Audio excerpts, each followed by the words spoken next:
Uma das questões mais interessantes em relação à nossa interação com a Lua é: por que nunca voltamos lá depois de as missões Apollo? E o que é ainda mais curioso é que, embora a União Soviética, na época, estivesse se tornado bastante capaz de enviar seus astronautas para a Lua, isso parece nunca ter sido feito. Será que havia ações de governos associados com a Lua? Alienígenas ou outros seres que alertaram a humanidade para ficar longe por algum motivo?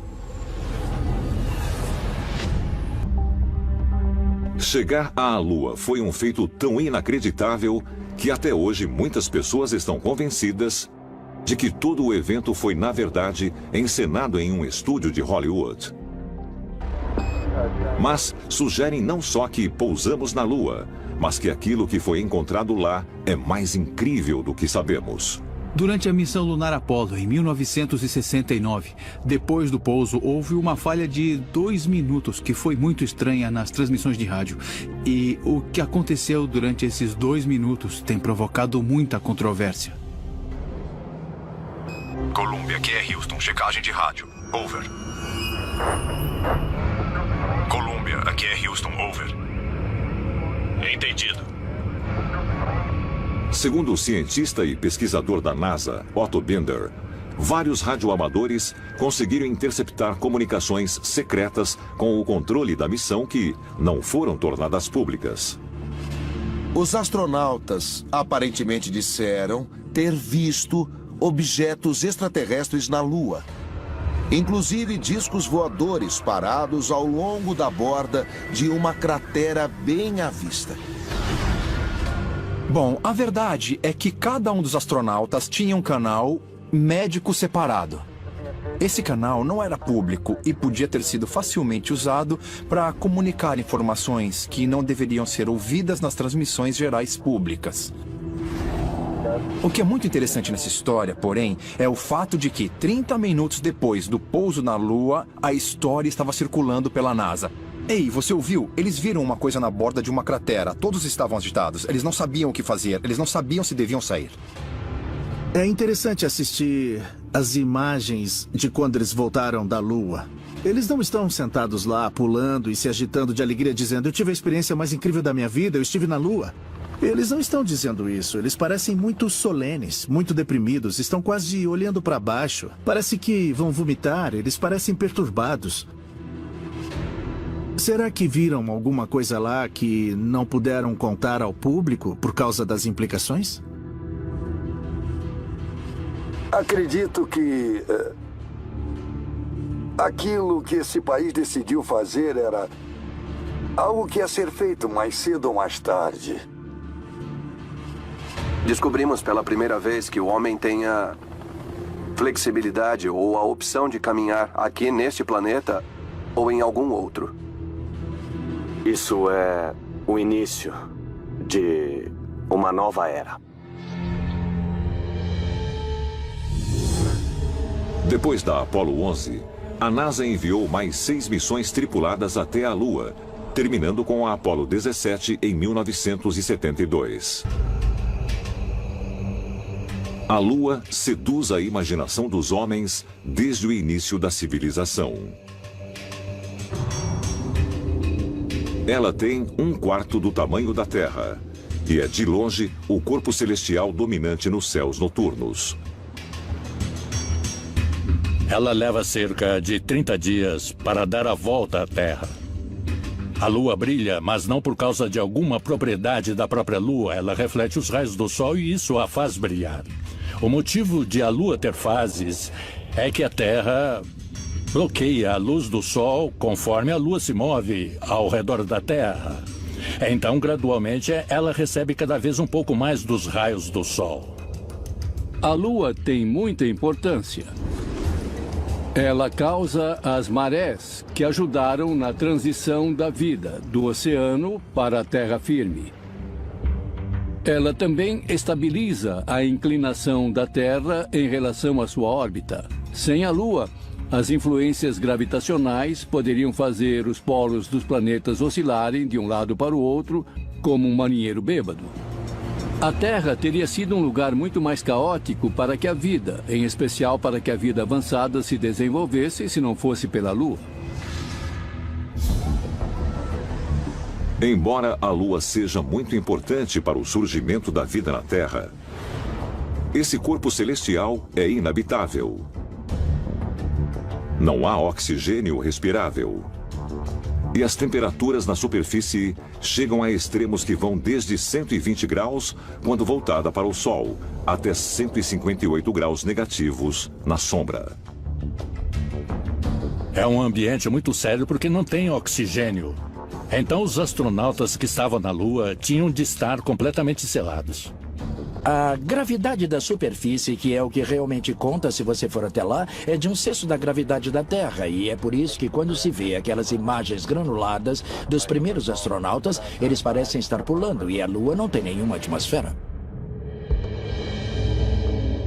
Os astronautas, quando chegaram à Lua, de repente puderam olhar para o mundo em que cresceram, a Terra, de um lugar diferente. Eles puderam ver toda a humanidade em sua pequeneza no universo. E isso teve mesmo um efeito muito profundo nos astronautas. É possível que os astronautas norte-americanos não estivessem sozinhos na Lua? Foi por isso que nunca voltamos depois da Apollo 17? Os seres humanos são fascinados pela Lua desde o surgimento do homem. E embora muitas teorias tenham sido propostas, os cientistas não podem dizer com certeza absoluta como esse objeto celestial se formou. Há algumas pessoas que pensam que, com o incidente em Roswell, o governo americano estabeleceu comunicação com seres extraterrestres. Há alguns que pensam que só estabelecemos tal contato após as missões Apollo. E há outras pessoas que pensam que não temos nenhum contato direto com espécies extraterrestres. Minha crença pessoal é de que em algum ponto do caminho, a NASA teve uma linha direta com os ETs.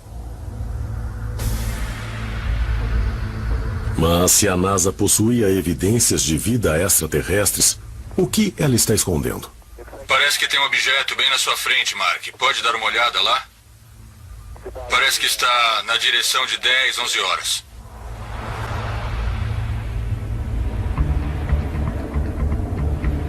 A NASA pode ter encontrado evidências da existência de vida extraterrestre na Lua? E pode haver mais provas da presença alienígena, como a testemunhada por astronautas no ônibus espacial e na Estação Espacial Internacional? –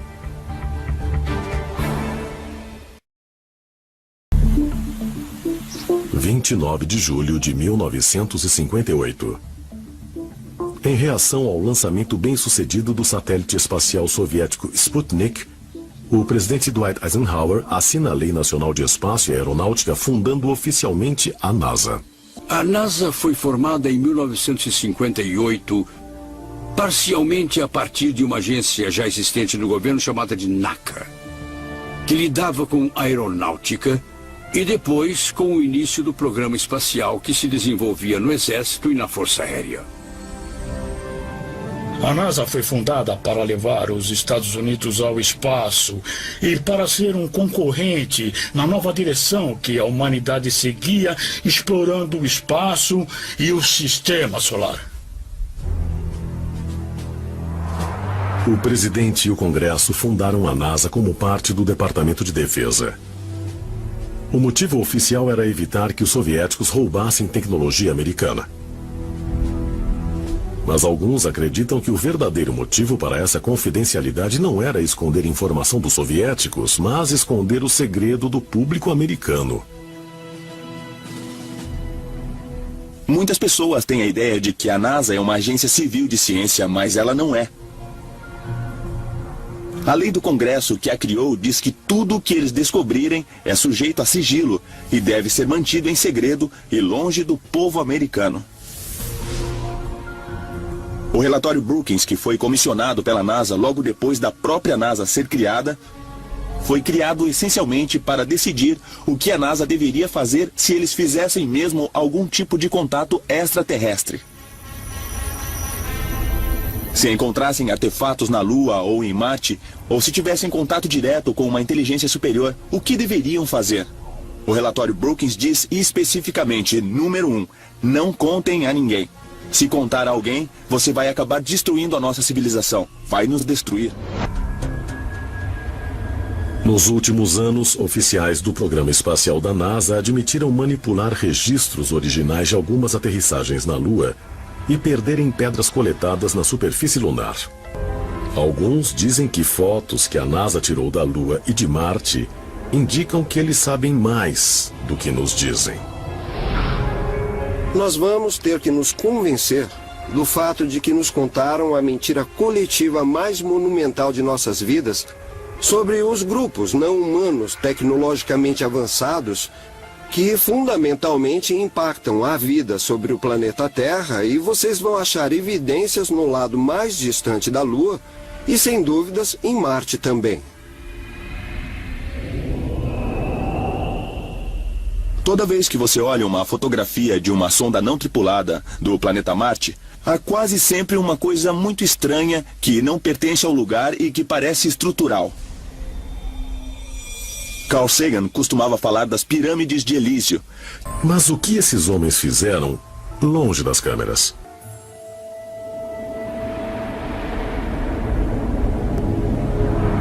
De acordo com registros da NASA, a área da Lua chamada de Mar da Tranquilidade foi escolhida para a primeira aterrissagem por ter uma superfície plana. Mar de Tranquilidade.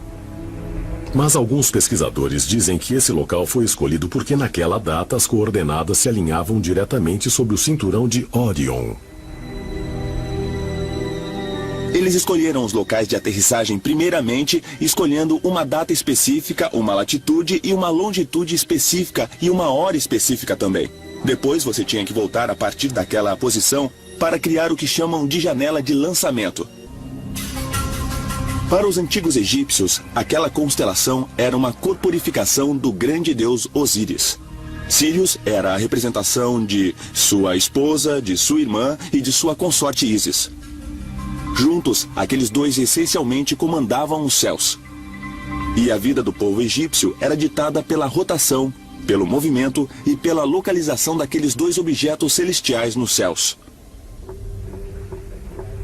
A Apollo 11 aterrissou num dia específico e numa hora específica, quando as 3 estrelas do cinturão de Orion estavam no horizonte. Naquela hora, 33 minutos depois de aterrissar, Buzz Aldrin, o segundo homem a pisar na Lua, um maçom de rito escocês de 33º grau, executou uma cerimônia a bordo do módulo lunar com Neil Armstrong. O que eles fizeram foi versar vinho em cálices, partir um pão e fazer essencialmente o que chamamos de cerimônia de comunhão.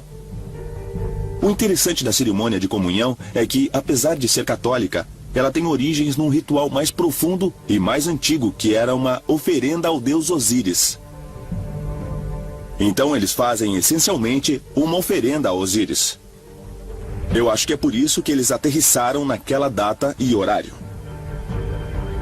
Certos rituais têm que ser realizados em certos momentos em que essa conexão com a inteligência não humana pode acontecer. Os sacerdotes de nossos ancestrais, através da tecnologia ou através de certos meios, era a classe de pessoas que faziam contato com essa inteligência não humana. E eles foram treinados a fazer como os cientistas de hoje são treinados, para serem as pessoas que vão para o espaço.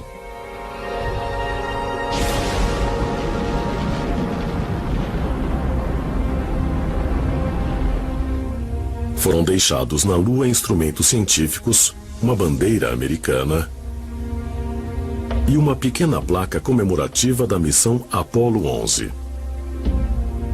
Mas outros itens também foram deixados, como uma sacola contendo uma réplica em ouro de um ramo de oliveira e um disco de silicone com mensagens gravadas de paz e boa vontade de 73 líderes mundiais. Por que essas mensagens simbólicas foram mandadas para o espaço? Quem a NASA esperava encontrar na Lua? Quando falamos das missões Apollo na Lua, há uma teoria que sugere que cidades inteiras podem existir no lado negro da Lua. Cidades que a NASA sabia que existiam. Dessas missões teriam sido trazidos à Terra artefatos das ruínas desses antigos locais. É possível que não fossem rochas lunares que eles vieram e trouxeram como amostras, mas talvez tecnologia alienígena. Se extraterrestres estiveram aqui no planeta, e tenho certeza de que sim, é provável que encontremos evidências na Lua. Porque a Lua é o ponto de parada. Você tem uma nave-mãe e precisa por combustível. Seja lá o que for, pode ser matéria-prima, podem ser pedras, urânio, pode ser o que for, está na superfície da Lua. Então faria sentido encontrarmos indicações na Lua, indicações tecnológicas de que alguém esteve aqui.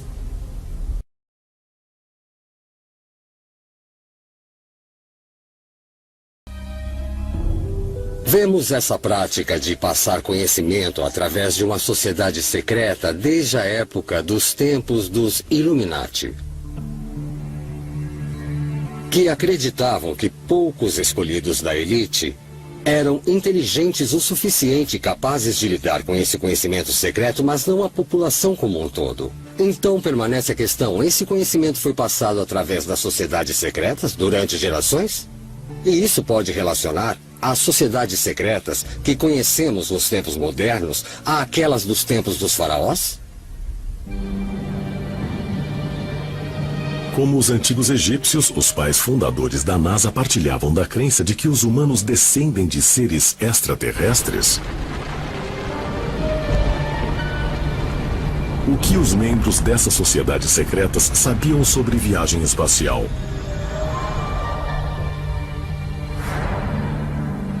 E como os antigos influenciaram seu trabalho? Aqueles que suspeitam que os oficiais da NASA operavam uma missão secreta apontam para o uso repetido do número 33. Um número simbólico extremamente importante em sociedades secretas. Se você observar a primeira pista de aterrissagem em Cabo Canaveral, onde aterrissavam aeronaves e um dia chegaria o ônibus espacial, essa pista era de número 33. Se você observar a plataforma de lançamento em White Sands, no Novo México, a única plataforma de lá é a de número 33. Então, esse número parece estar envolvido diretamente com a NASA várias e várias vezes, e o fato de ser conectado à maçonaria faz você pensar se não há talvez outro simbolismo mais profundo nisso tudo. Aqui é Houston. Vocês vão aterrissar. Câmbio 213 metros, 21 em 33 graus.